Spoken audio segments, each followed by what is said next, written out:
بسم اللہ الرحمن الرحیم۔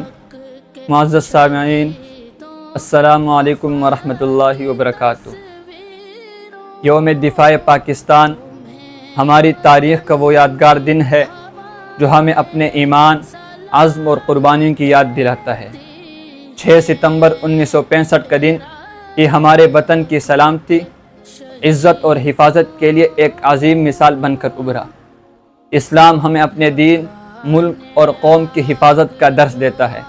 اللہ تعالیٰ قرآن میں فرماتے ہیں وَأَعِدُّوا لَهُم مَّا اسْتَطَعْتُم مِّن قُوَّةٍ وَمِن رِّبَاطِ الْخَيْلِ تُرْهِبُونَ بِهِ عَدُوَّ اللَّهِ وَعَدُوَّكُمْ، اور جہاں تک تمہاری استطاعت ہو دشمنوں کے مقابلے کے لیے تیاری کرو۔ اسلام ہمیں سکھاتا ہے کہ اپنے دین، ملک اور قوم کی حفاظت ہمارا فرض ہے۔ 6 ستمبر کو ہمارے بہادر سپاہیوں نے اسی جذبے کے تحت اپنے وطن کی حفاظت کی۔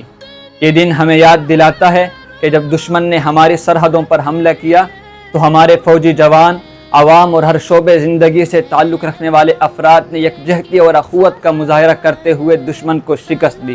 یہ ہمارا ایمان اور یقین ہی تھا کہ جس نے ہمیں مضبوط رکھا۔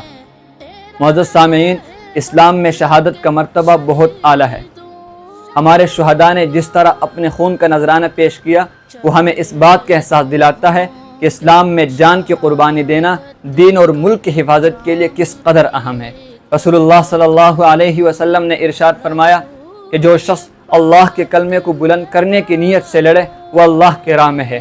آج کے دن ہمیں اپنے شہداء کی قربانیوں کو یاد کرتے ہوئے اس عزم کا اظہار کرنا چاہیے کہ ہم اپنے وطن کی حفاظت کے لیے ہم وقت تیار رہیں گے اور اپنی زندگیوں کو اسلام کے حصولوں کے مطابق لائیں گے۔ ہمارا مقصد صرف دنیائی فتوحات نہیں بلکہ دین اسلام کے اصولوں کو فروغ دینا اور اللہ کی رضا کا حاصل کرنا ہونا چاہیے۔ آئیے آج کے دن ہم عہد کریں کہ اپنے وطن عزیز پاکستان کی سلامتی، ترقی اور خوشحالی کے لیے اپنی تمام تر توانائیاں بروئے کار لائیں گے۔ اللہ کریم ہمیں اپنے وطن کی حفاظت اور اسلامی اقدار کی پاسداری کی توفیق عطا فرمائے۔ آمین۔ والسلام علیکم ورحمۃ اللہ وبرکاتہ۔